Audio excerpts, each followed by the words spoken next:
Welcome to the House of Truth. Today we're continuing on our series about wisdom in business, and we're our sub series of our overall series on wisdom. And last week we talked about the wise business model in contrast to the foolish one. And today we're kind of picking up from where we left off there, and we're talking about wise operations. How to operate a business wisely in your day-to-day functions, because that's what really matters. And a good example of this is back in the 1980s, Marvel comic books attempted to, and almost acquired, in what might be considered sort of a hostile takeover manner, DC comic books, its larger competitor who had better sales and everything. Now, why would Marvel be able to take over some of its larger and on the surface stronger?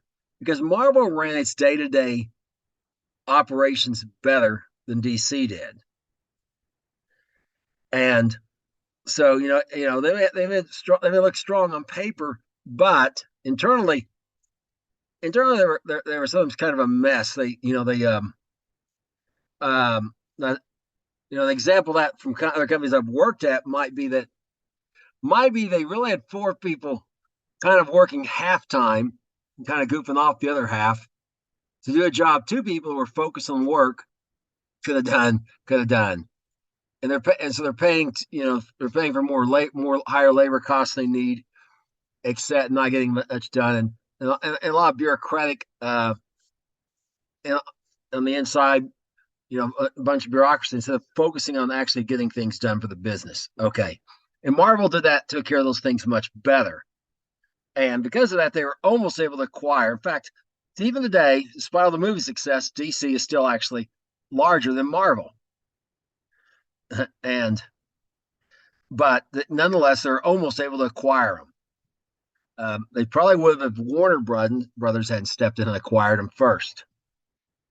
So running your day-to-day operations is super important.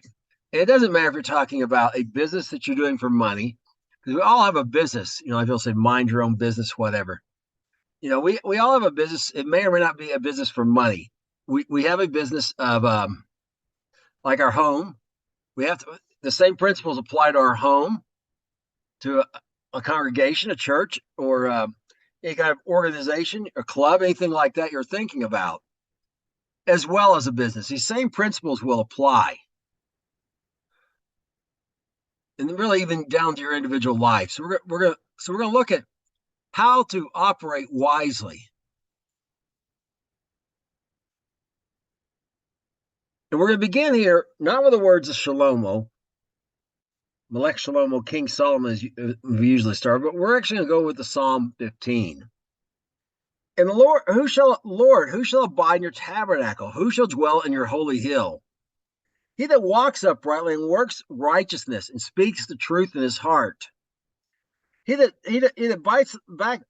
backbites not with his tongue, nor does evil to his neighbor, nor takes up approach against his neighbor. In whose eye a vile person is contemned, but he honors them that fear the Lord. He swears to his own hurt and changes not. He puts not his money to usury, nor takes reward against the innocent.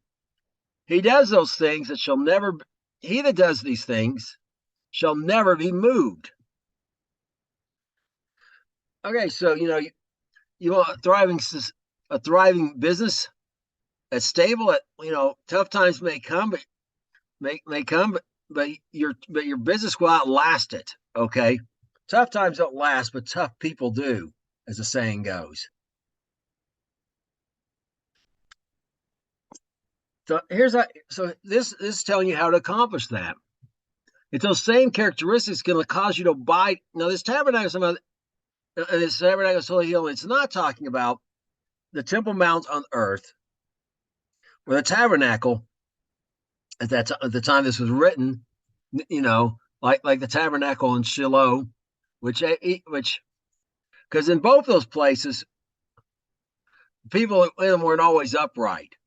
I mean, the first temple in Jerusalem was destroyed because they're worshiping idols in there and sacrificing their own children to the idols inside God's temple. But plainly, they were in. But who's going to abide there? Who's going to be there continually? Not the earthly temple, as much as the heavenly one. Or who's going to be able to come to these places when Messiah is reigning, and there's an earthly temple there, an earthly temple that He's going to build. And that's those are, and it's the same people who are going to be. That's the same people who are going to not be moved, who are going to be whose business is going to be able to sustain the tough times, get through them, and thrive in the good times. So, and maybe even thrive in the bad times sometimes, like happened with Isaac. And here's what you got to do. You got to walk uprightly and do righteousness. You got to walk the walk, not just talk about it, do it. And you got to speak the truth in your heart. You got to tell yourself the truth.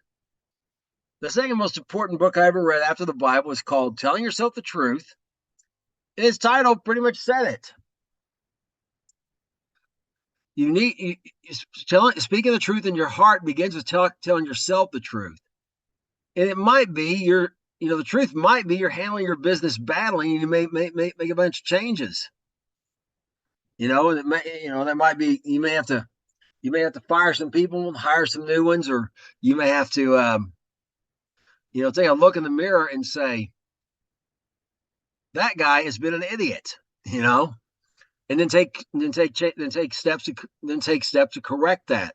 So you can go back later, look in the mirror, and say, "Guy was an idiot, but he's learned some things now." So he's gotten wiser. But you've got to speak the truth in your heart. Okay, you cannot heal a wound by saying it's not there. You can't fix any problem by ignoring it. You've got to acknowledge the problem and then get to work on fixing it. And what you've got to avoid while doing that is not backbiting with your tongue. Not trying to find someone, perhaps who's been loyal and maybe even done a good job, maybe even faithfully protested and tried to get you to not go down that path that got you in a mess. And don't be blaming them with your tongue. If you're in your business, whatever it is, the buck stops with you. And quit blaming other people. Now they may have done something wrong, and you may have to, but don't be again backbiting behind their back. Okay, don't be blaming people who've tried to do you well that you would not listen to. For your problems. In fact, you need to promote those people. Okay, but don't be talking about them behind their back, and don't be blaming them and whatever. Own up to it, man up or woman up, and be an adult.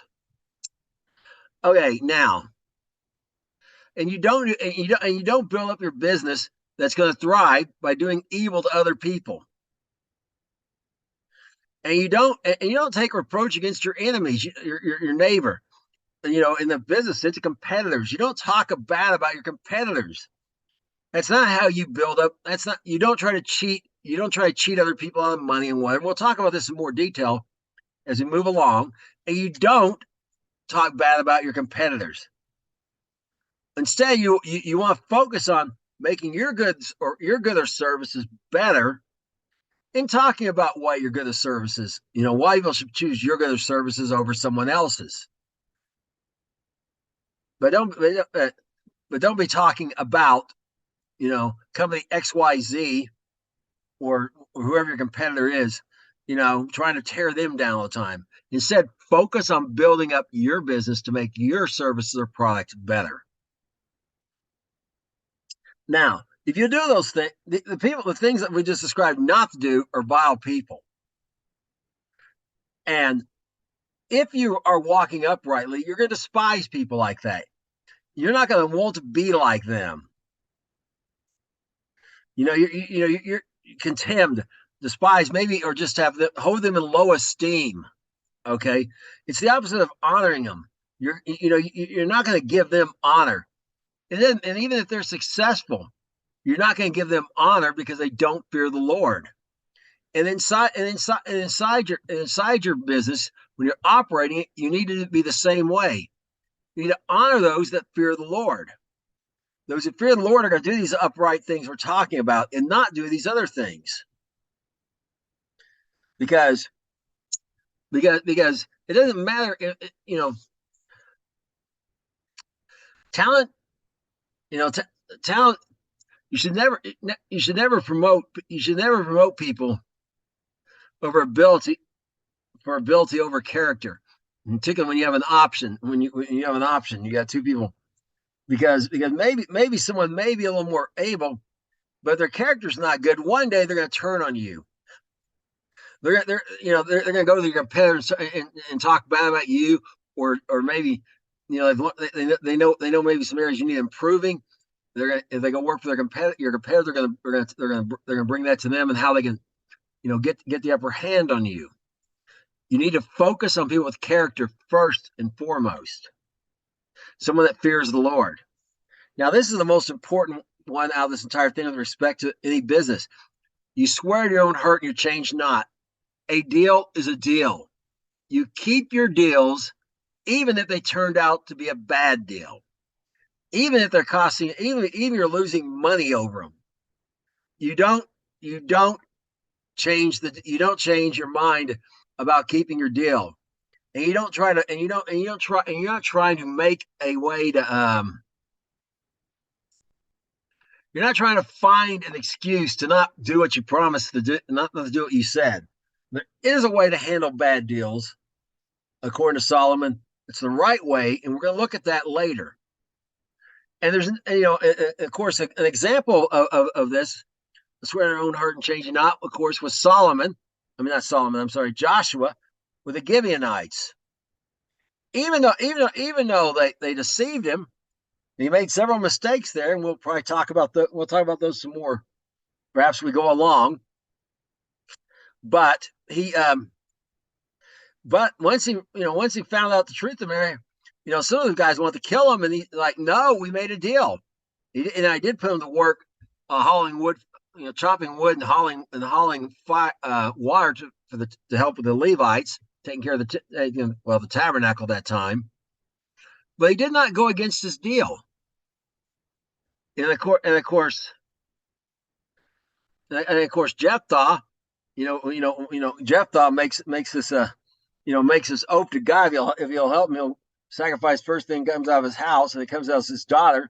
Well, he couldn't actually give her as a sacrifice on the altar, but there is an example in the Torah where some virgin women were given over to the Levites to help with the temple, and they basically remained perpetual virgins, and his daughter bewails her virginity.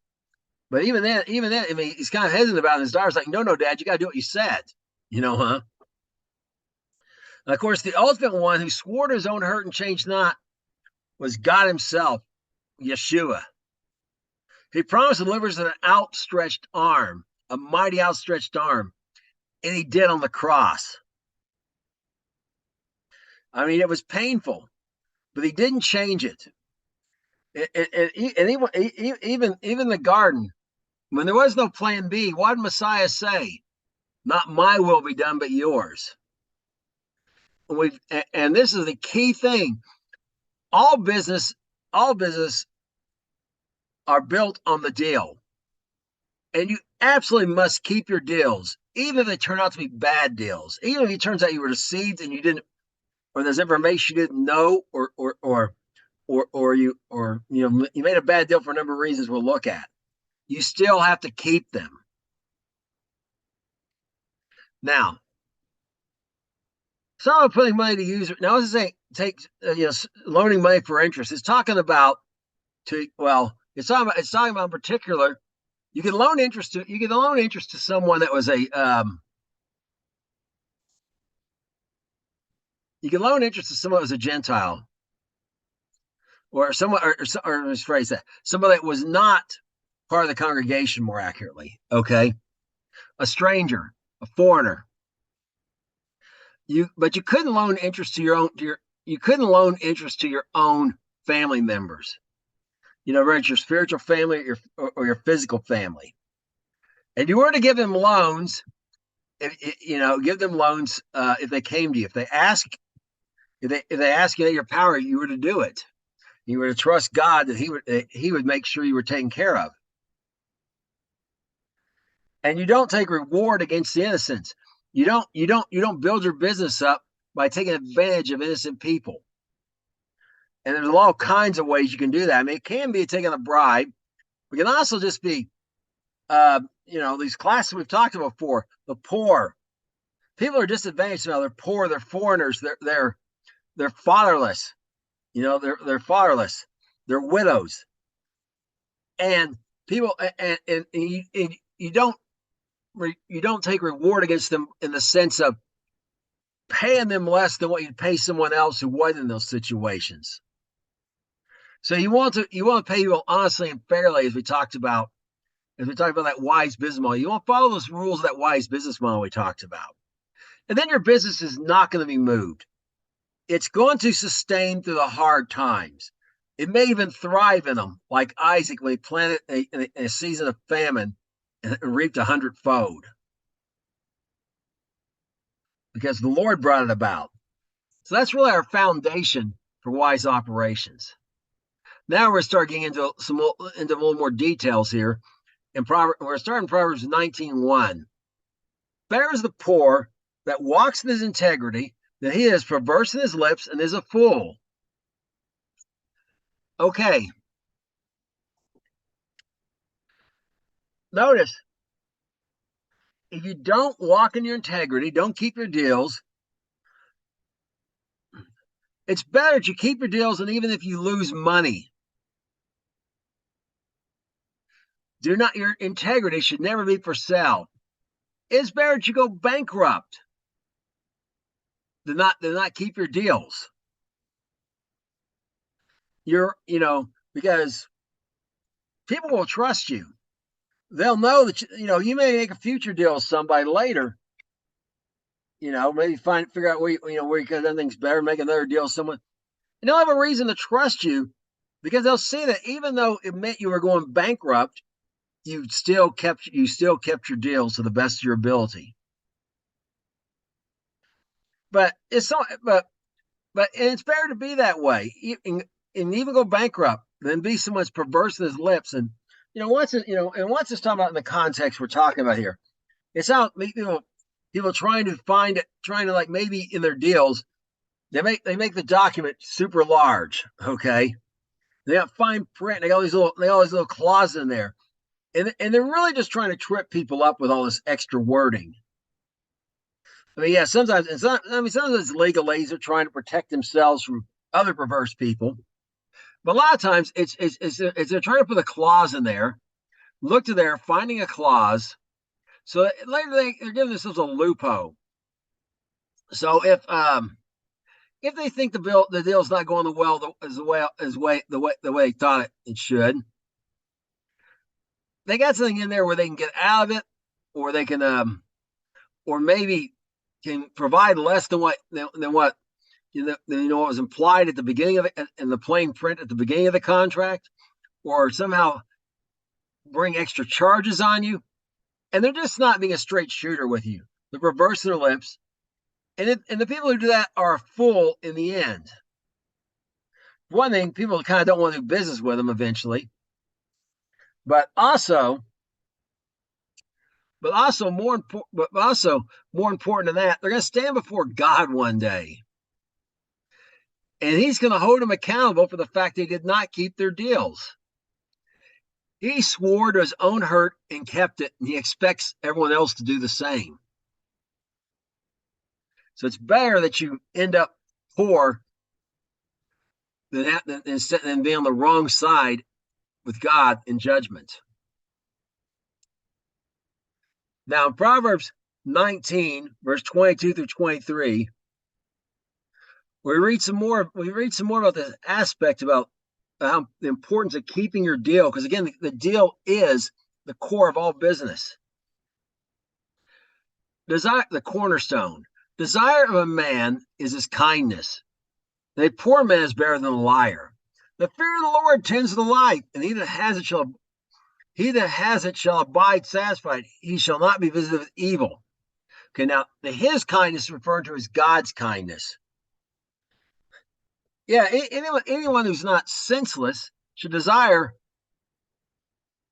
kindness from God. They should desire his mercy. They should desire, they should, and how they're going to be treated is going to be entirely based on how they treat other people,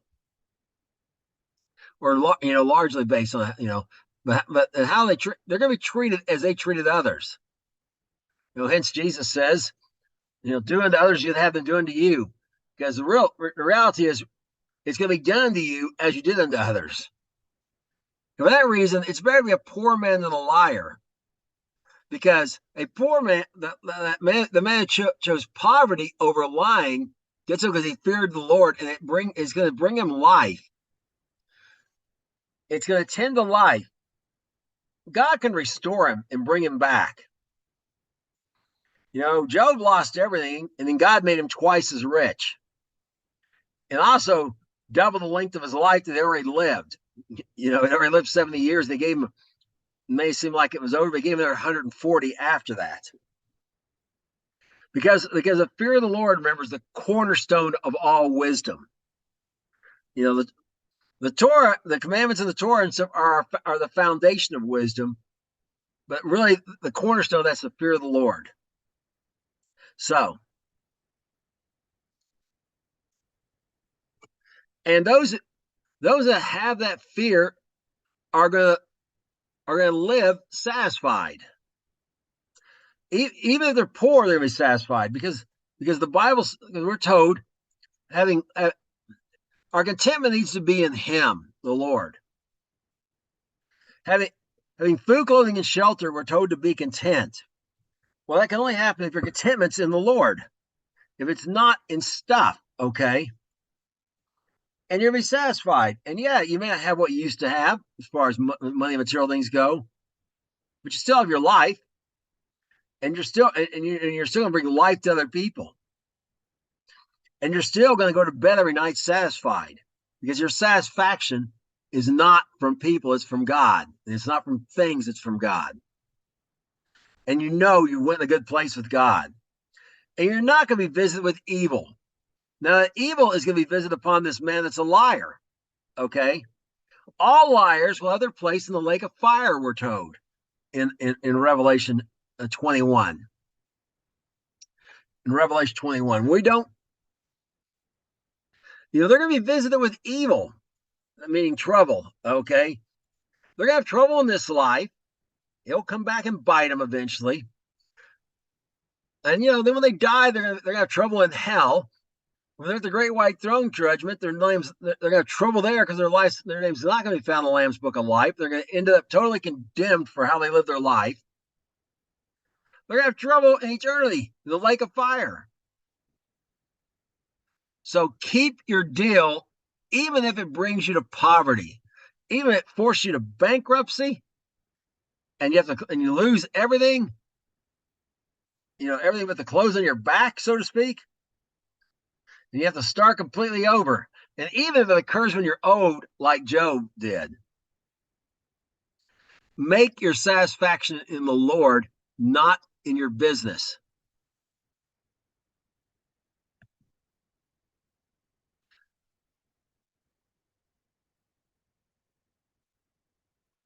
And now we're going to talk about, as we mentioned before, we talked about the deal quite a bit, but now we're going to talk about this wise operations. These things we talked about, having a wise business model here. And a little contrast here, like we looked at last time, because it's so important to our day-to-day operations. A false balance is an abomination to the Lord, but a just weight is His delight. When pride comes, then comes shame, but with the lowly is wisdom. The integrity of the upright shall guide them, but the perverseness of transgressors shall destroy them. Riches profit not in the day of wrath, but righteousness delivers from death.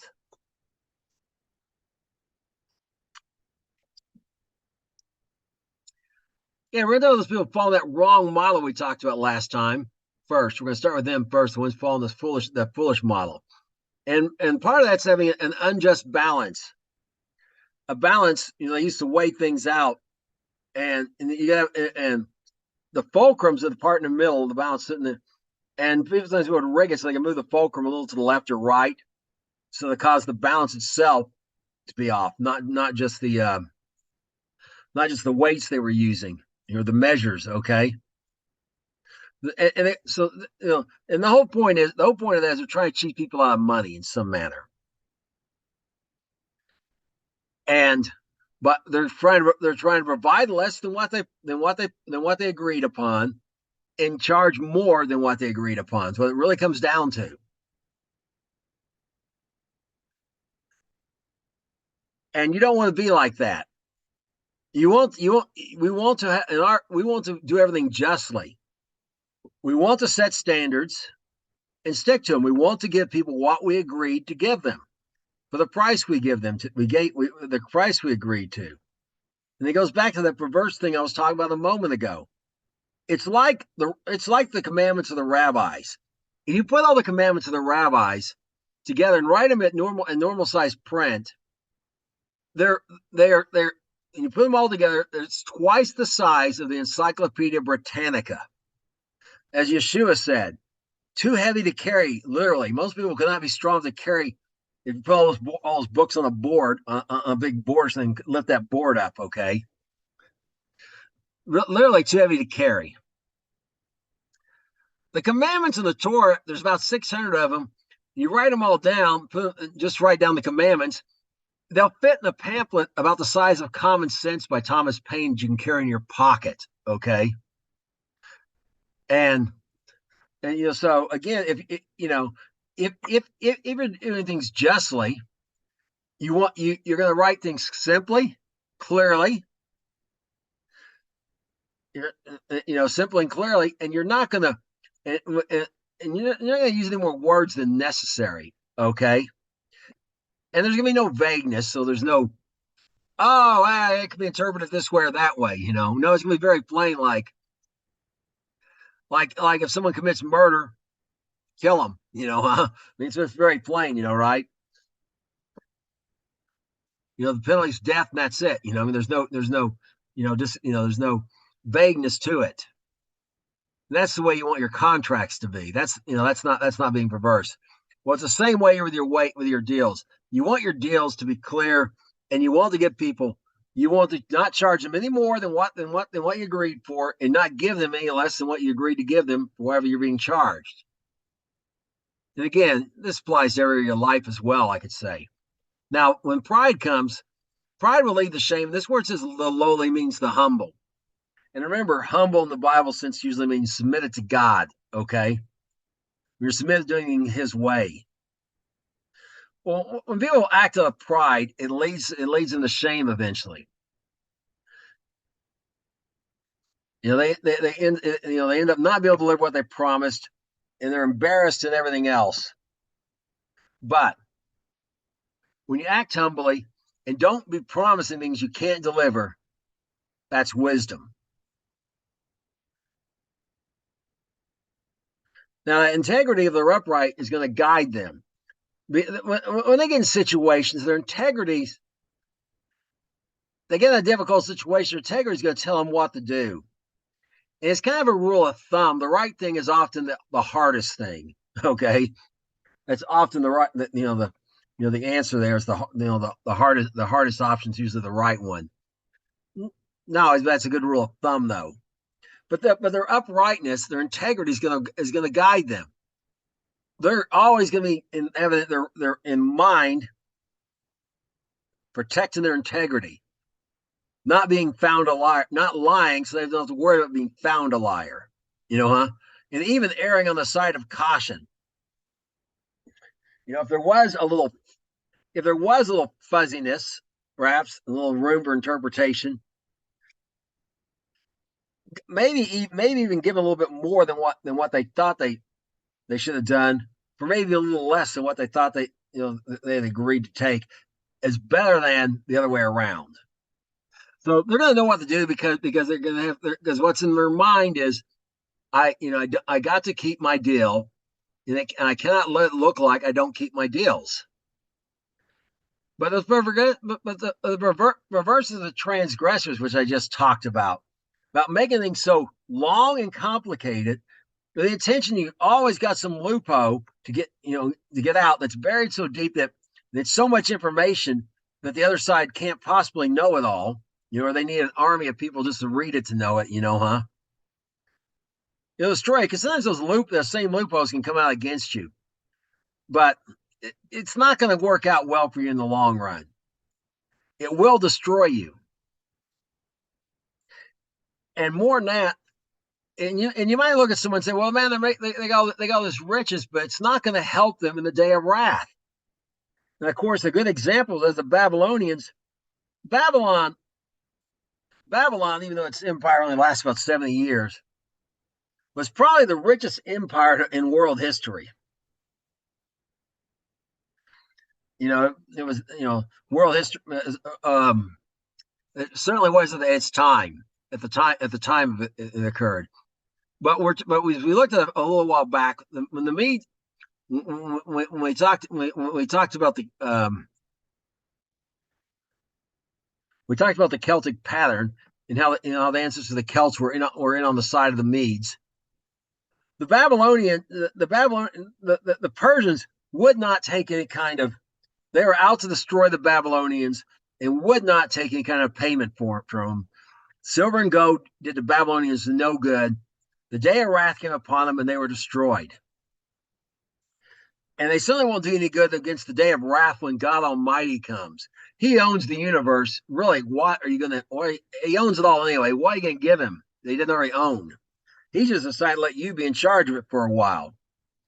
So the riches will not save you from death, but righteousness will. And not Nebuchadnezzar. I'm sorry, Belshazzar and when the Belshazzar and all of his army and all these people were killed, the Babylonian emperor, and all these people were killed. Who wasn't killed was Daniel and his 3 friends, because of righteousness. Righteousness delivered them from death. So you've got to don't not worry if it looks like someone by doing these bad things is getting ahead of you in business. There's a day of reckoning coming, and those riches will not help them one bit, but you will be delivered from death. And it's true even if wrath comes upon a society. When Isaiah told Judah the Babylonians were coming, the wrath of God's coming, and your money and silver and gold is going to be worthless to save you. He also told the righteous. The Lord also told him to tell the righteous it'll be well with them.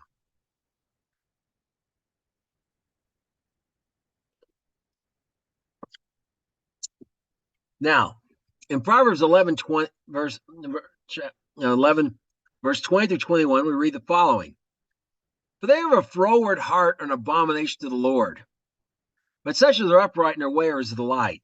Though joined hand in hand, the wicked shall not be unpunished. But the seed of the righteous shall be delivered. Now, froward's a word it's kind of became archaic and fell out of use. But it means obstinately defiant, in the context against the Lord, right? I mean, they're determined not to do things God's way, no matter what happens. All right? They're not going to walk in the ways of Yahweh, Yahuwah, however you like to say that. They're not going to walk in his ways. And they're an abomination to him.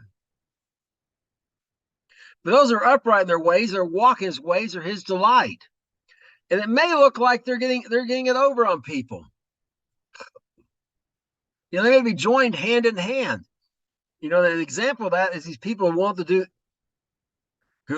bring about what they call the Great Reset. And this ain't a conspiracy. They just flat out tell you this. They advertise it. Literally have made ads about this. Where they say, well, you own nothing and be happier, except, And basically what they mean by that is boils down to this. I think the American Revolution was a mistake.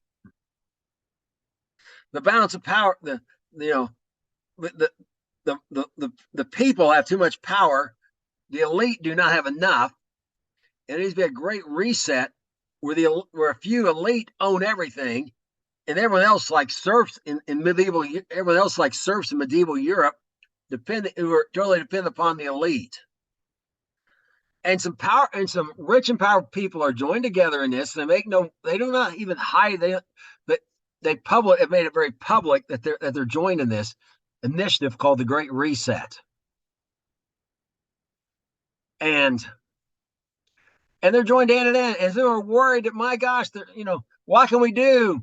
They control banks and all this stuff.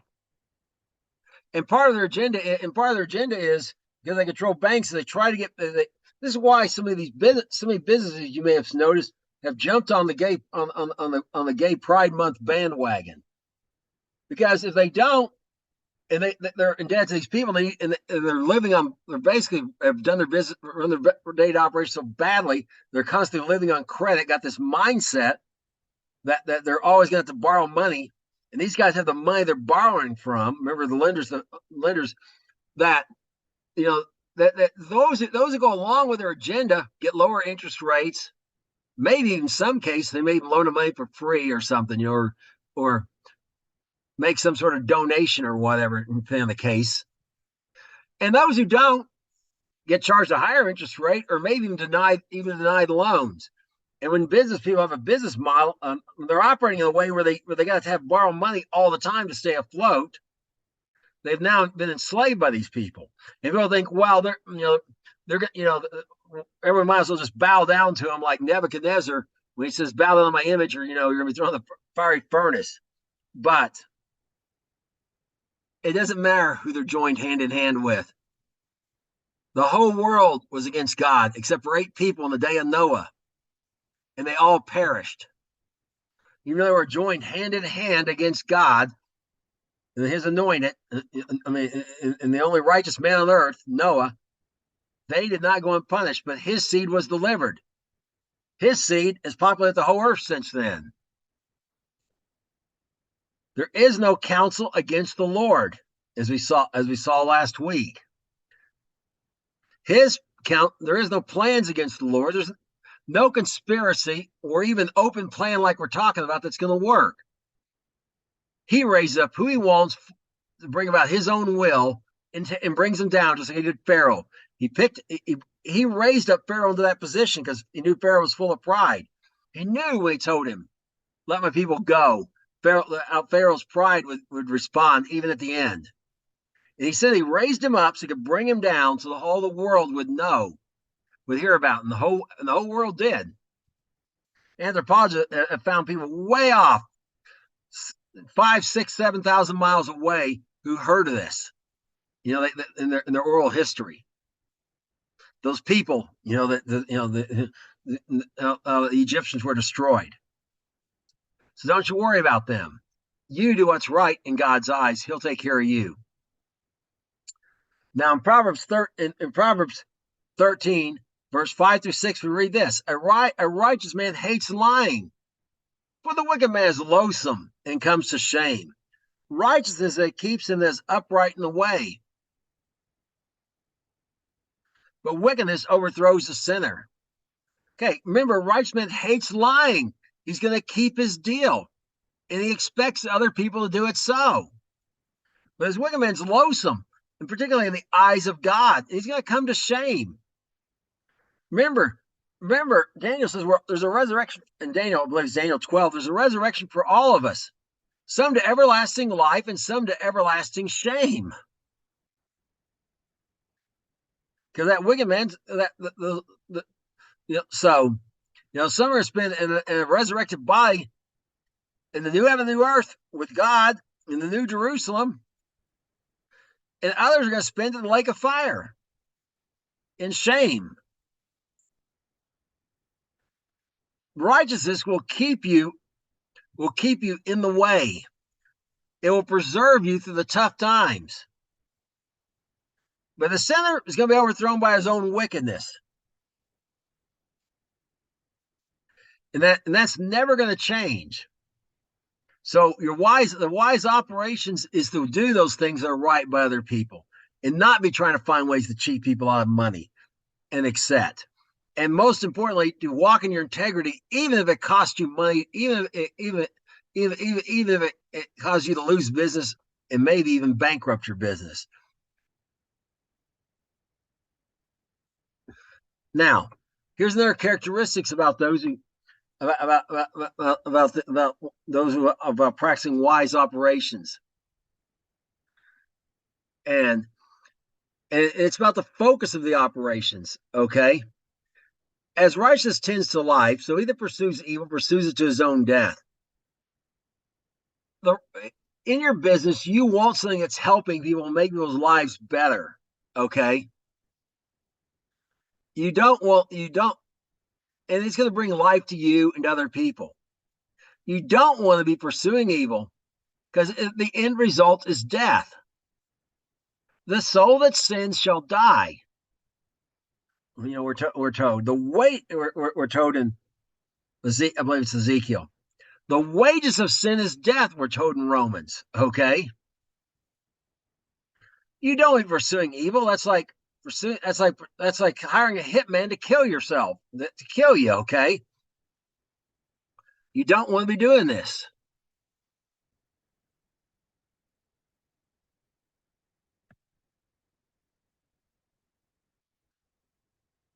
Now, in the same way, a righteous man regards life as beasts, and the tender mercy of the wicked are cruel.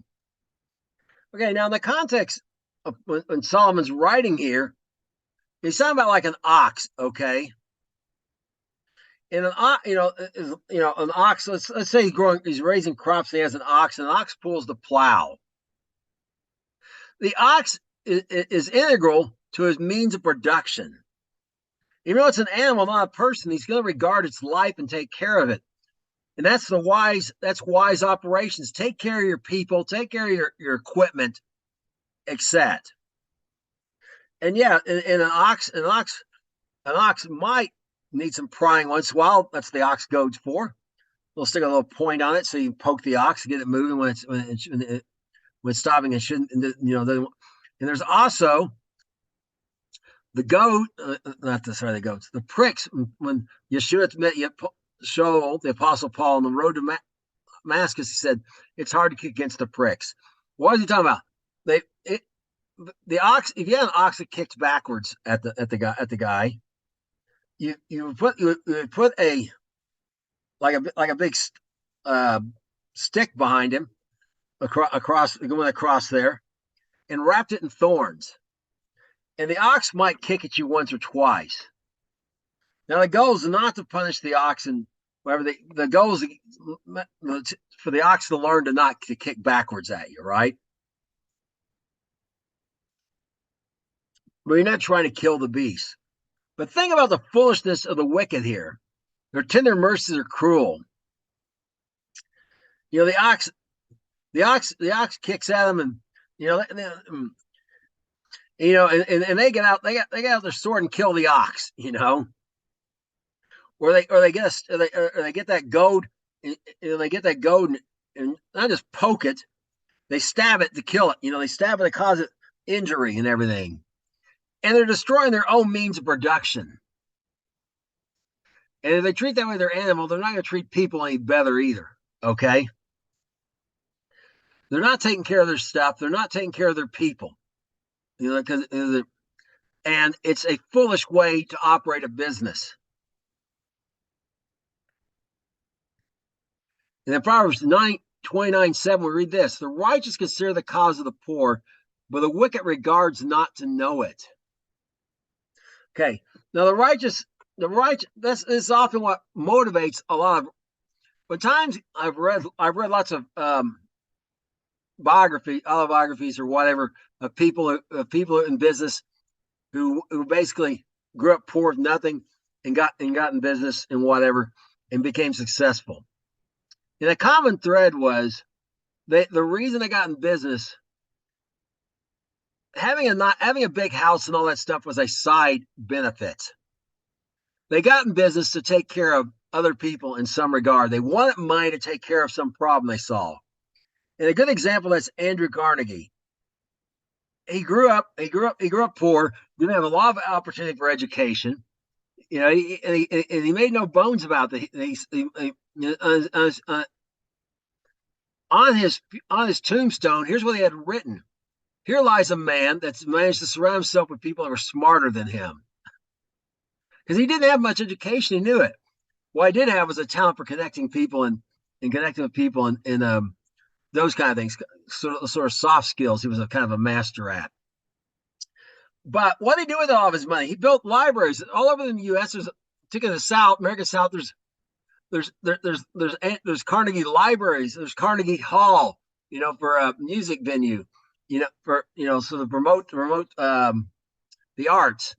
And he was really, and this is what kept him going when times got tough, when he could have just quit the whole business ideals he had and got a job somewhere and got by okay himself, but what drove him to keep going was his concern for the cause of the poor. He wanted to do something about the fact that people were not giving. There was not opportunity for people to be educated as much as they wanted to, or as much there wasn't an opportunity for them. And he wanted to fix that, and that drove him. And it's true. It's true of lots of times. You read how people are super rich, and then towards the end of their life, they just start giving it most of it away, or maybe even before then they're giving it away. They're always having these foundations to give this or that whatever away because they are concerned. They are concerned the cause of the poor, and they want to do something about it. And often that's why they get quote unquote lucky breaks. That's God's doing, because even if they don't know God, God's concerned about the poor, and they're doing His will. Even if they don't know Him.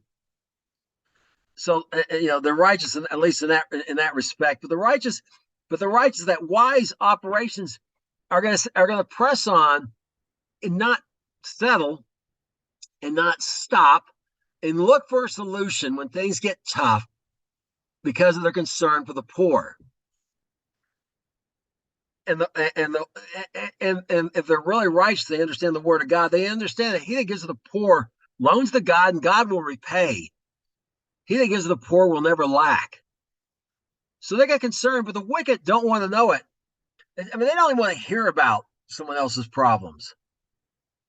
They want to be. They don't want to hear about it because they certainly intend not to do anything about it. It's just an irritation to them because they're all self-centered and self-seeking, and you don't want. And it reflects in the way they operate their business. And you don't want your business. You don't want that to be the way you operate your business.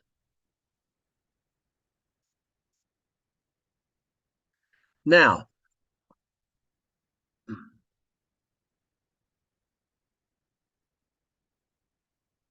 so in short, you want to operate your business in a way that's concerned about the good of your other people, your employees, and it's going to bring life, even to your customers. Having things that'll bring life to them, not be selling them things based on FUD, fear, uncertainty, and doubt, or we're not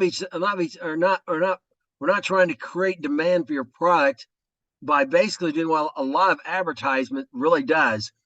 Let's say for a clothing or whatever. Yeah, you need clothing, but you don't have to have a $150 pair of tennis shoes to walk, to keep your feet protected, or to even perform well on the track. And a great example of that is a great example that's Jim Thorpe. Jim Thorpe showed up at a track meet and someone stole his shoes. And there's a famous picture of him. He went and found in a dumpster 2 shoes, put them on, and they weren't even the same size. Jim Thorpe set a world record running in those shoes. Okay, not only win the meet, he set a world record. But if he was living the day, they told him, here's what the advertiser would have said: Jim, you don't have our shoes. You're a loser because you don't have our shoes. Buy our shoes and quit being a loser. Because that is basically what a lot of advertising is, and it's trying to inflame those insecurity that because they're trusted in people that they're not gonna, if they don't have what everyone else has, and they don't have what they're told is good enough for then they're a loser. You don't want to operate that way. It's not bringing life to people. Now we're going to look at another problem with businesses. We're starting in Proverbs 19, verses 2 through 3. I'm sorry. So what you do want to do is provide products that people really need and really will make their life better in some regard. And they'll buy it if they can see the value. We'll talk about that a little bit more later, but that's what you want to do. Now we're doing another problem area in day-to-day operations and how to operate wisely, how to the wrong way and the right way to go about this. What causes? So let's read this in Proverbs 19. We continue on verses 2 and 3. Also, the soul that be without knowledge, it is not good. He that hastens his feet sins. The foolish man perverts his way, and his heart frets against the Lord.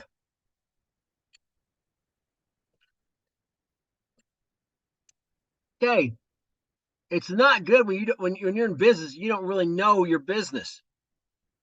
You don't understand your industry. You don't understand. You don't know the best way. You're not looking for new ways to improve your product and service. You don't understand your product or service, and all those kind of things. And you don't understand again at large what's going on at large outside. Outside when you're making deals, etc. And it's not good.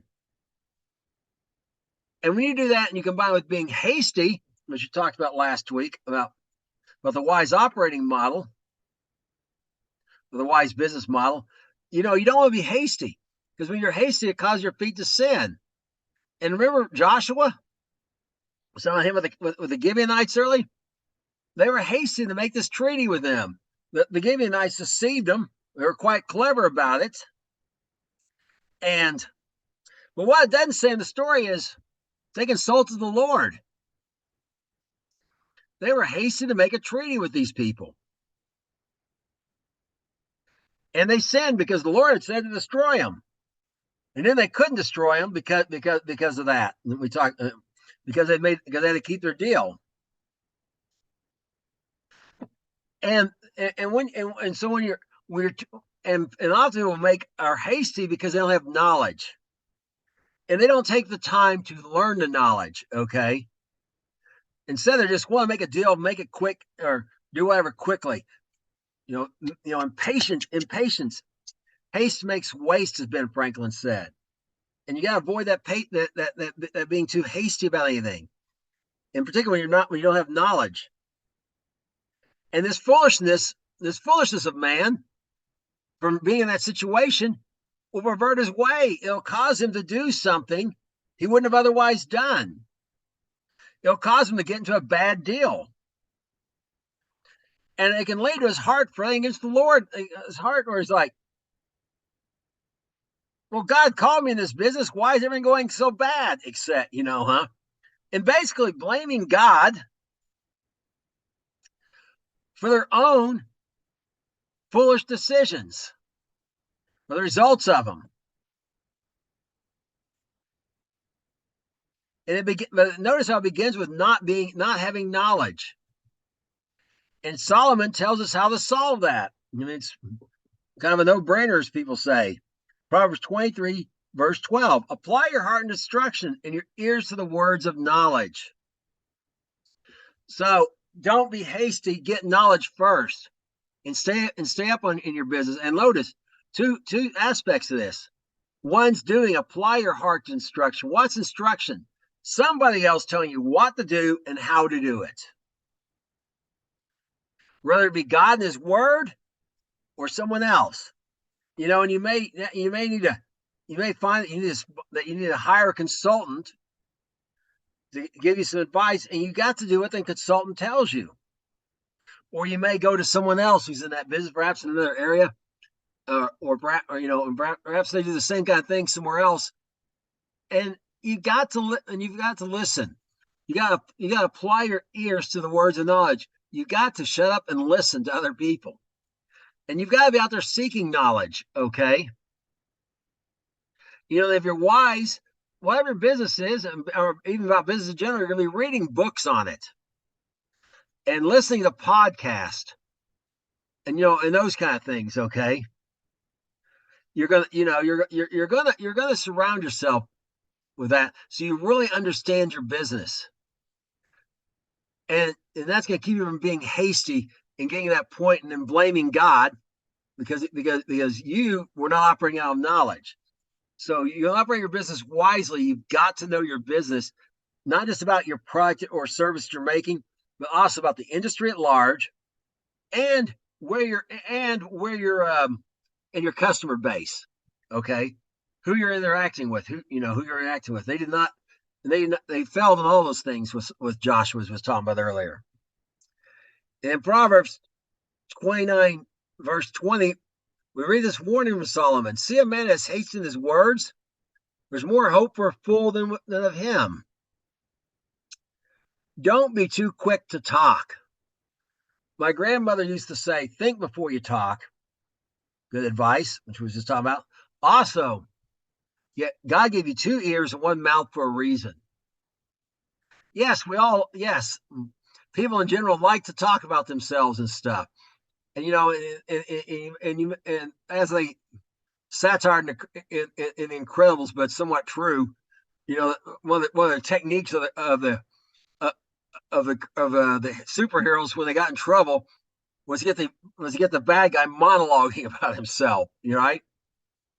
And the guy was all too happy to start bragging. And they gave him time to escape or whatever. But the truth is, when you're talking, particularly about yourself, you're giving the other party information, and it may be information you don't want them to have. You need to think about what information you want them to have and what you don't want to have. Okay. And we're told in Proverbs another place, only a fool says tells everything everything he knows.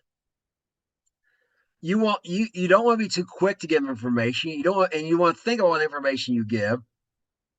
But if you're in a habit and you don't want to be quickly making deals without really thinking them through, because and particularly you don't want to be a yes man. It's been a problem at places I've worked at. It's a problem in business. Yes, and actually people say these kind of soft skill things actually call them yes men or yes people. Maybe a little more politically correct. And the truth is, there's no why, because they're hasty to agree with the customer, but they're not being truthful. Remember, the words of truth is the beginning, right? Telling yourself the truth and telling others. And if you and anyone who tells the customer, the yes man's characteristics is they want to tell the customer, I can do whatever you want, whatever budget you have, and whatever time frame you want. And they're quick and they're hasty to make a deal because they want to get that business. But the fact is, they cannot deliver what they said. And someone who's a fool. Now, I not looked at. I didn't read this one in Hebrew, so I'm not sure. But I think it's maybe talking about the uneducated, the simpleton, which you just educate. They can be educated. There's hope for them. Even the one who learns we'll just call it the classic fool, who has to learn the hard way. There's hope for them. But someone who's habitually in the habit of being hasty with their words and just something what they want to hear, and and has some what appears to be success at the beginning, because they keep getting deal after deal, but the hard part is fulfilling those deals, right? And that's what leads to the bankruptcy later, because they can't deliver what they promised because they were hasty in their words and they're habitual about it, and they're often the kind of a hopeless case. The only thing they can do is turn to God And God help them get out of that habit, because it's a hard habit to break for people who have it.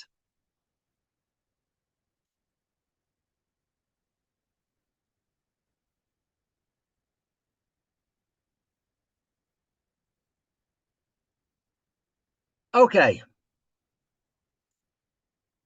now we're going to Proverbs 6, 1 through 5, and look at our next set of principles. And our last thing was be knowledgeable about, know your business, be knowledgeable about it, and don't be hasty. Do things based on knowledge and take your time to make good deals. Well, what if you didn't? That's what we're going to talk about now. We've talked about this several times. At the beginning, we talked, even if you make a bad deal, you have to keep it. Well, is there a way to get, what can you do if you made a bad deal without breaking your word? Is there a way you can get yourself, what can you do? And that's what Solomon's addressing here in Proverbs, what in Proverbs in Proverbs 6, verses 1 through 5. My son, if you be a surety for your friend, if you have stricken your hand with a stranger, you're snared by the words of your mouth, you're taken by the words of your mouth. Do this now, my son, deliver yourself. When you are come into the hand of your friend, go, humble yourself and make sure your friend. Give not sleep to your eyes, nor slumber to your eyelids. Deliver yourself as a roe from the hand of the as a roe from the hand of the hunter, as a bird from the hand of the fowler. A roe's, like a deer, right? And a deer, when someone's trying to kill it, doesn't just lay down and take a nap, okay? A bird that's been caught in a net or something is looking for an opportunity to escape. And as Solomon says, you need to look for an opportunity to escape this bad deal. Not by breaking it, you've got to keep it, as we discussed, but by making a new deal, okay? And this bad deal he's talking about is being a surety, and we don't use that word a lot, but what it means is someone guarantees a loan. You guaranteed a loan for your friend. And the loan you're borrowing from is a stranger. You're not even borrowing this money, say, from a family member, or if it's like you borrowed from a bank or whatever, and you co-signed on that loan, you guaranteed it for your friend, and that was a bad deal. Because if something has happened to your friend, I mean, maybe your friend's faithful and would do it, but let's just say something happened to him, you have to pay that loan, and and it can be worse. We'll look at that, but but you're on the hook to pay that. And your friend could be, deceitful and just decide, well, he could, instead of paying him a loan, he keeps deciding he wants to buy other stuff, whatever, because people told him he's a loser without it. So he doesn't make his loan payments, and then you're having to make his loan payments or her loan payments. So what you got to do is you got to go to your friend and make a new deal with him, and you've got to help your friend, that loan become your friend's loan, not a loan with you co-signed on it, but they get a loan of their own so the responsibility is totally on them and not on you. So you're not breaking your deal if you get the other party to agree to a new deal that gives you better terms. And that's what other than keeping your deal to your own hurt, that's all you can do, and be righteous. That's the only way to operate, is negotiate a new deal, and you try to make it a win-win. That'll motivate the other people. If they can see it's something better for them as well, they're going to be more likely to sign on this new deal. And it's it's kind of what God's done with us in a way. He made a covenant. He made a covenant, and the covenant really, people misunderstand the covenant that God gave at Sinai. The covenant wasn't the commandments. The covenant was the agreement to keep the commandments. And if you didn't do it, these terrible things, if you did, these blessings will come. It's like half a chapter. If you don't do it, these progressively worse curses are going to come upon you, which is like 4 chapters or 3.5 chapters. Okay. If you go look in Deuteronomy. All right. And the problem was the people who made the deal said, "Oh yeah, Lord, we'll do what you say." Couldn't do it. You cannot keep the law of God without the Spirit of God. So God offered a new covenant, and in this new covenant, he puts his spirit in us. The commandments haven't changed, but now our heart's been changed, so we can keep the commandments. You can only keep the law of God by the Spirit of God. And this new covenant puts the Spirit of God in you, so you may keep those commandments. And there's other, it's a better deal. It's a better deal. So it did not replace. So in that sense, it replaced the other one, but it never did away with the commandments or the intent. But the mechanism is different. Not written on stone, external to you, written on your heart, internal, so you can keep the commandments. Now, we're talk some more about best way to get yourself a bad deal is to avoid it in the first place. And that's what the Psalm's going to tell us about here. King Shalom, King Solomon, Shalom Malach Shalomo, is going to tell us here. He is a surety for a stranger shall smart for it. He that hates suretyship is sure. A gracious woman retains honor, and the strong man retain riches. Okay, remember, we just read being a surety for not even your friend in this case. That was your friend, but this is a stranger. A foreigner, someone that you don't really have a good relationship with, that you don't know that well. You do that, you're gonna be in trouble for it. Again, they could be totally honest, but they could also not be. You don't even know them that well. And the thing is not to be co-signing for other people. Okay. Now I understand people might do that for their kid to get a car or something like that. But even then, avoid it if you can. But certainly, don't do it for people that you don't even know that well. And because you're gonna get hurt by it and hopefully learn from it, hence be smart for it, right? But the Solomon's advice to you is avoid the bad deal altogether. Don't make it. And they may be putting kind of pressure on you, and they'll also put a time pressure on you, trying to get you to be hasty, because a hasty decision is rarely a good decision. It's really in your favor. Somebody else trying to get you to doesn't want you thinking about it, don't want you to read that contract twice, don't want you, don't want you to get, to have time to consider it and weigh the pros and cons and maybe negotiate some of the terms. They're not looking out for your interest. Now, someone like this woman who has good people skills, we'll call him, is gracious. She can perhaps get out of this deal graciously. No, sorry, I can't do that. Whatever, and do this. And she's going to retain honor. She's still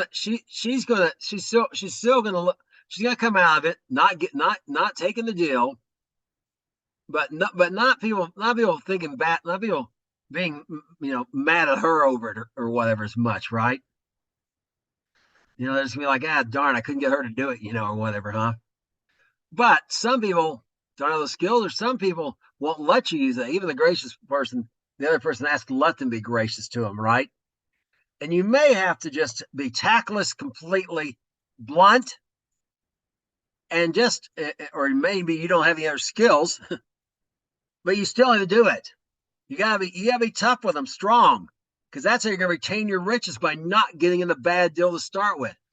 Absolutely refuse to take bad deals. And again, if they're putting unreasonable time pressure on you, then just walk away. Don't do it. And you may have to be blunt and just tell them, hey, I don't trust you. I ain't doing this deal. Now leave me alone. When you persist follow me or whatever, I'll get a restraining order, or I'll call the cops, whatever the case may be. Okay. I mean, you may have to deal with people that way sometimes, but do not take the deal with them. So what Solomon's saying, don't be pressured to taking a bad deal to begin with, even if you have to be blunt with them. Even if people might think you're rude in the way you handle it, you're still going to keep your riches, because you're not going to be, because you wouldn't take that deal. And in Proverbs 27:13, Solomon flips this over and if you're the lender, okay, if you're loaning for someone, and someone else is being a surety for a stranger, take well, let's read about this in Proverbs 27, verse 13. Take his garment as a surety for a stranger. Take a pledge of him for a strange woman. Take collateral if you're going to do this.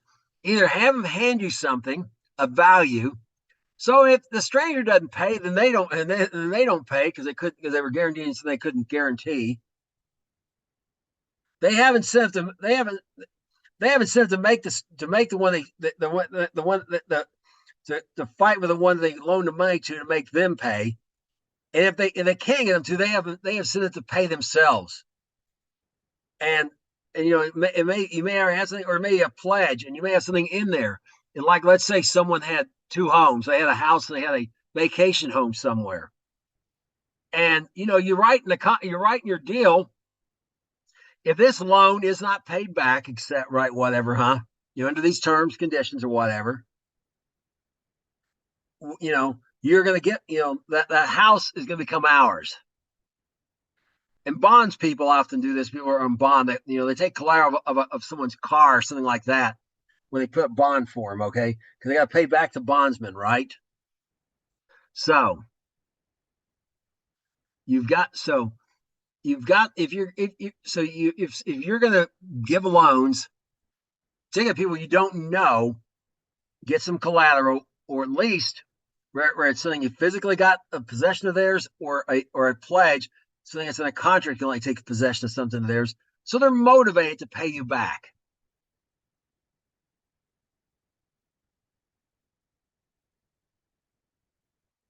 Now, Solomon's very serious about this, not getting yourselves in a bad deal, and you know, handling this wisely, and and and and, and we're as it shows up in our next section, we're talking about priorities in your business.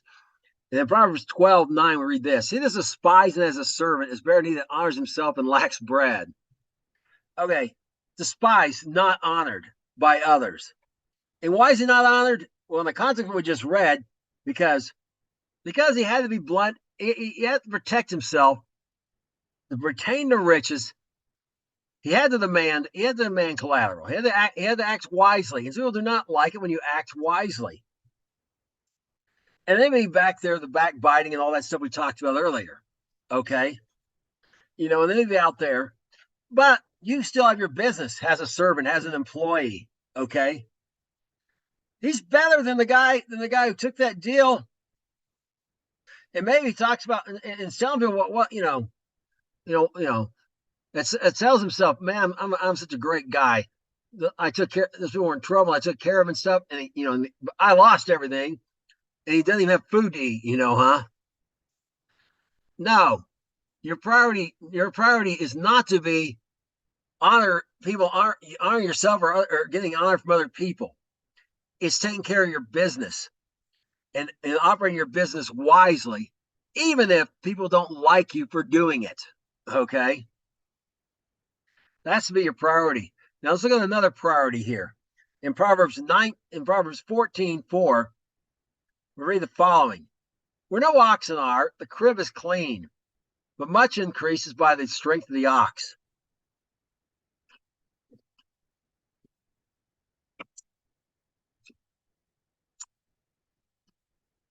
Okay, now when I grew up, we had a crib or a stall, but from days gone by, they had mules. They had mules in there, or ox, or whatever, to pull things. Of course, got a tractor and stuff later, and didn't have those.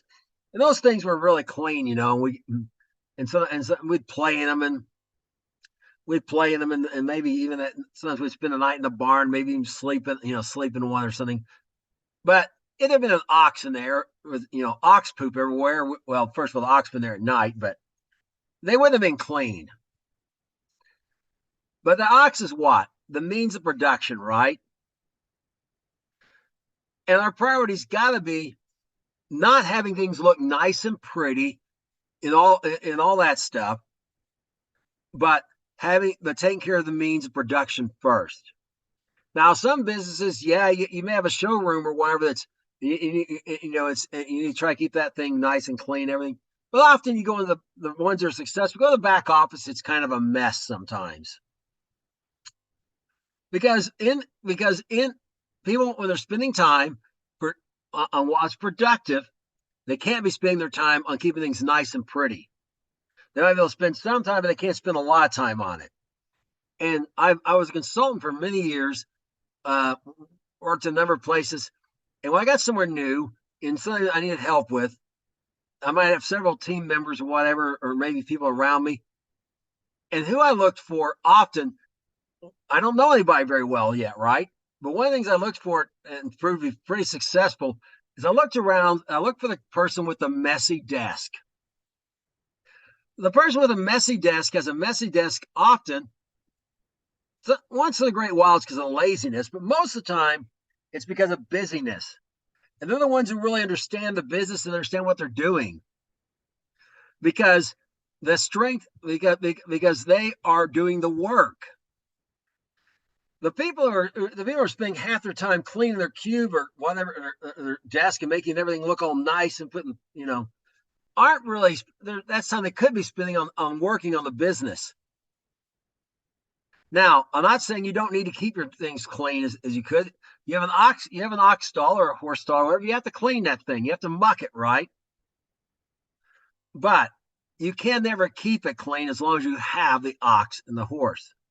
There's always it won't stay clean long. Okay. And your business, you've absolutely got to put priority on your time to doing the things that are going to the thing operating your business, the things that are going to bring profit to your business over making everything look nice. In Proverbs 24:27, we read the following 24 verse 27 of these priorities. Prepare your work without and make it fit for yourself and make it fit for yourself in the field, and afterwards build your house. Okay, we all have a field we work in. Even it doesn't matter if you're a housekeeper or whatever it is. But in the context that we're talking about something that's profitable, making money, folks, you got to prioritize your time and your energy on the things that make you money first, then the things that cost you money. Okay, there you got and again that goes back to the whole thing we talked about. When your contentment's in the Lord, you might be like my great grandfather. The house I grew up in, we lived on a century farm, the same family for 100 years, and my great grandfather built this house I grew up in, and he built that thing solid to last. And it took him 17 years to build it because he focused on his farm and was dual purpose. His farm when he bought the land was totally covered in trees. So he began clearing off land. Actually, yeah, it's covered in trees on. Yeah, it's covered in trees on the north side of the road. But anyways, he started clearing off land and using it and trading the trees he chopped down to the lumber yard. He would trade logs for milled lumber, and built this house without any debt. And but let's focus on the farm first, taking care of that. And he managed to build this thing. And first they cooked outdoors and first and kind of lived in a tent. And then afterwards, they built up and he had to build a barn. He finished the barn, the big barn I mentioned first, before he finished his house, because the barn was going to help him make money to pay for the house. Okay, some things we could get off the farm, they built the foundation with rocks, but he had to use cement too. He had to buy that. But the point is, the focus was first on the work, on the things that would make him money, then on the things that got him money. Now, today, if you did that in a town, you bought an empty lot and you decided you're going to live in a tent and build it, people would throw a fit because they want you to go into debt. He avoided debt. If I was still living there today, my grandkids were, the house is still staying there. 6 generations would have lived in that same house. After him, all debt free, no mortgage. But you've got to focus on what's going to make you money before you worry about spending money. And yes, you need to spend some money. We talked about last week. We talked about um, wise business, the wise business model. You have to spend. You have to. You got to have a little balance there. But your priorities got to be on the things that make you money first. Okay, work's got to come first at work, as I used to tell my mentees. And the thing is, when you focus on that, and you have team builders, when the company pays for them, they tend to be better team builders because the company has more money and is more generous. If you focused on the work first to produce the profits for the company. Also, bonuses are more generous. And then you go on vacation, you go on, maybe spend more money on that or whatever because you got more money to do so. But it boils down to making your priority the work. Make work your number one priority when you're at work. Now, we're going to talk about this about figuring out what you need to, what kind of business you need to be in, what you need to be doing. And Proverbs 8:17, verse 8, we read the following. We get our first clue on this. A gift is precious is a precious stone in the eyes of him that has it. Wheresoever turns, it prospers. Okay, all of us have talents or gifts, okay, God. And what we need to do is we need, first of all, be honest with ourselves, like I said at the beginning, find out what our gifts are, and find out, we need to know what they are to begin with. That's really the first step. And then we need to it's going to prosper us, but we got to develop that gift, okay, for it to prosper us. And we got to hold on to it and invest our time into it.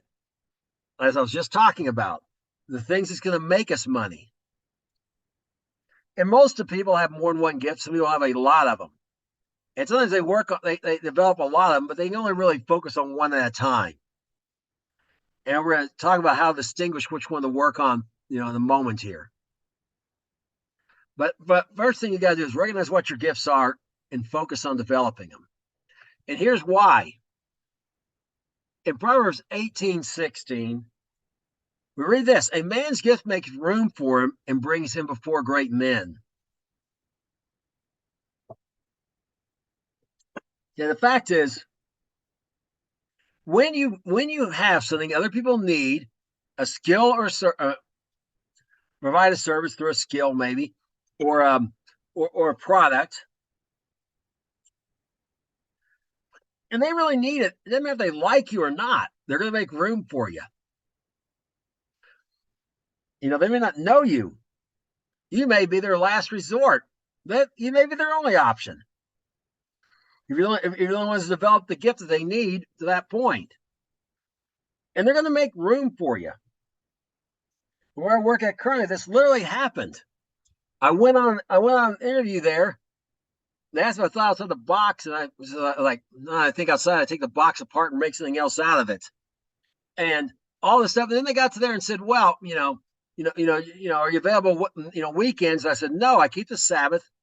And I'm sorry, I didn't, that they weren't, that I didn't see that part. That part wasn't up front in the description of the job. And I'm like, sorry, I didn't mean to waste your time. And I thought that was the end of the end of it. Next, day or two later, I get a call, and they created another position for me, so they could hire me because my gift made room for me. And there's also been cases where, I got a job, and it turned out later I was the only qualified candidate after they, interviewed people and did a little investigating. They didn't necessarily hire me because they liked me the best, the person. They hired me because I was the only one qualified to do the job.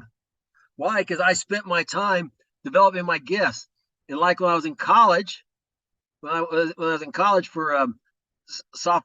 to be a computer develop programmer, I only worked part time, lived on a minimum. I had some money from the military, and I just got by on the minimum I could get by on, so I could focus on developing my skills as a developer. I spent 40 hours a week in the lab. And that's often what goes back to that early decision why often I got off contracts and different things, and why people would hire me who maybe weren't even fond of me because my gift made room for me, and it's going to bring you before great. It's going to bring you before great men, or can bring you. You see someone that's really talented and really apply on some gift. They end up singing for the president, at something or whatever. Say they're a singer, right? Or the country gets in some sort of trouble, and words got out that so and so can solve it. The president may not. I'm just going to use the president example. Like the current occupant may not. Didn't vote for him, don't like him, whatever. The country's in trouble, and if they believed I was the only one that could solve the problem, I'd be brought before him. It doesn't do with whether we like each other or nothing. It ain't about being buddies. It ain't about having some sort of secret connection. It's about the fact they need what you can do or provide, and you're the one that can do it. It will make room for you. Make room for you in the market. Even during the Great Depression, more people became, yes, a lot of former millionaires became bankrupt. But also, more people became first-time millionaires in the Great Depression, the 1930s, the other decade in American history, because they had things people still needed, and things that perhaps replaced things that were lost, and the companies that used to rely on went bankrupt. Provide those things. Their gift made room for them. The question is, how if you got multiple gifts, and most people do, how do you know which one to develop?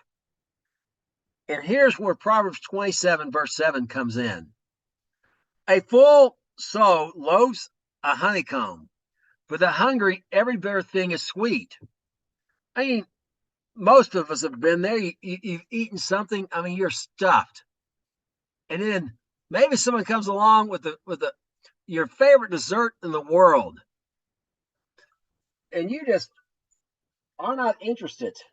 Okay, you are not interested. You feel like if you eat another bite, you're gonna lose it all. But if you're hungry, I mean really hungry, haven't eaten a week, and you see something that's some sort of turnip in the trash, and you'll grab that thing and bite it, and people grab it and bite it, and and won't notice how bitter and turnipy it tastes, huh? Whatever, because they're starved. And that's the way what you're looking for is what these people need, is what this is about with our context here. We're talking about which of my talents and gifts do they need, and are they willing to pay me money for? If I'm going something and the market's flooded, let's say I decide let's say I like mowing yards and I'm really good at it. And I got good equipment and everything. But there's already more people mowing yards with good equipment and stuff than there are yard. Each one needs to stay viable. Let's say has to mow 100 yards a month to stay in business. And there's 400, and we're in this area we live. There's 500 yards. And there's already 500 companies with 500, those 500 yards, or maybe even 6 or 7 companies providing this service. And it's already a tight market. It didn't make sense for me to go into the yard mowing business. But let's say I've got another business, another opportunity. Let's say the town. I also got a talent for plumbing. In the same size town I described has a shortage of plumbers for some reason. I'm going to be able to collect more money because they're going to need that. And and what I do here today is an example of that. My hobby that doesn't pay is finding out the truth about almost everything and telling it to other people, from God's word particularly. My ministry, but truth is the world's most needed but least desired commodity. People are not hungry for it. However, my software engineering skills, people are hungry for that. People need those. and they're willing to pay me. And a lot of times I work where God sends me. I often have opportunities to go somewhere else that God didn't send me to and make more money, at least short term, if I go where God sends me. But why? Why do sometimes I have? I've had six people. I've had people give me job offers, even took one before, that I did not even apply for the job. They sought me out because they were hungry. There was a shortage of people. They needed someone that really knew what they were doing. There's lots of people who are software developers, not very many real true software engineers, and very few level 4 software engineers. People and they get in enough trouble. They really need someone who knows what they're doing, who knows what they're doing to come save them, to rescue them, and they're willing to pay extra money for it because they're hungry. And even they think your personality stinks and you're better to be around, or more than that, they despise you because of your righteous behavior, because the wicked do that. They'll overlook it because they need what they need what you have. So what you have to do is figure out what talents do I have, which one should I develop, and that's determined by where you're at, the environment you're in, what is needed, where I'm, inside, what's needed by my potential customers out there, what needs to be filled that I can do, and you might end up like a guy I saw. Was it? I think it's The Blind Side. The guy was really good at playing right guard, the second highest position in the NFL. They ask him, "Do you like football?" He says, "I don't know, but I'm good at it." He saw a need that he could fill and did it. I've seen on several movies like that and several type things like that. People running, and they just got a talent for running. I don't know they don't even particularly enjoy running, perhaps, but they're good at it, and they got them a scholarships or whatever, right? So the question isn't what do I want to do? It's what are the things I'm able to do? Is there a need for that I can, and I'm going to focus on developing that. That's the wise way to operate. And it's true about your business. You may have a product line, and you may really love one, a number of product lines, and you may really love one thing, but there's a dozen people out there making the same thing. The market's over flooded, and you have something you don't like as well, not your favorite, but people need it. Focus on that. Now, in Proverbs 26, verse 2, we're in our final section, and we're going to read about one more thing about operating wisely, some more words of advice from Melech Shlomo, King Solomon. As the bird by wandering, as a swallow by flying, so the curse causeless shall not come. Look, when something goes wrong, it never just happened. You're like, it just happened. We don't know how. No, there was a cause.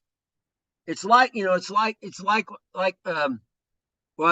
not even at work. Let's just say you're using YouTube or something, but at work has happened too.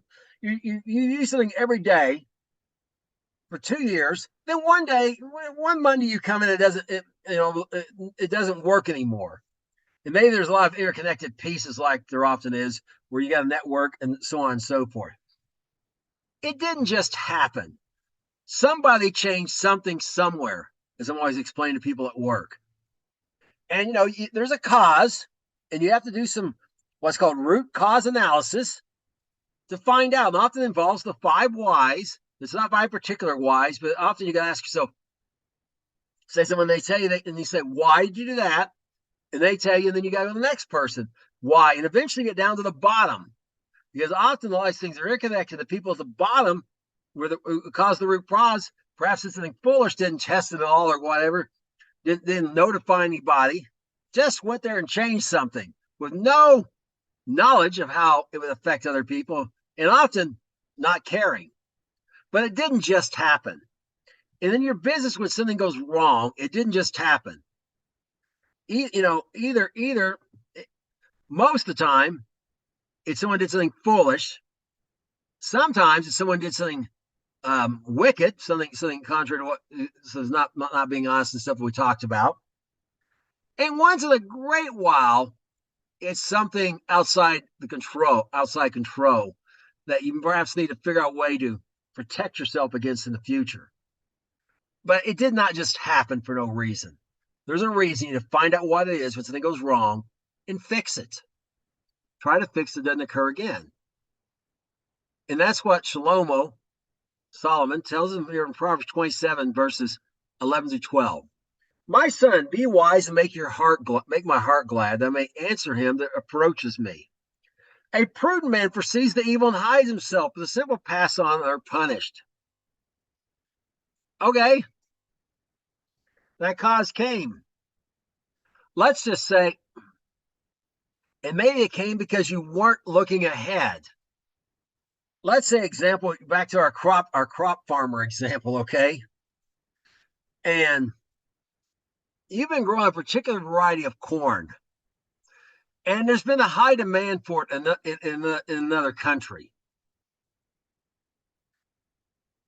But you learn that other country, there's people working over there to grow that corn there, and you also see signs of drought, and here there's going to be a drought.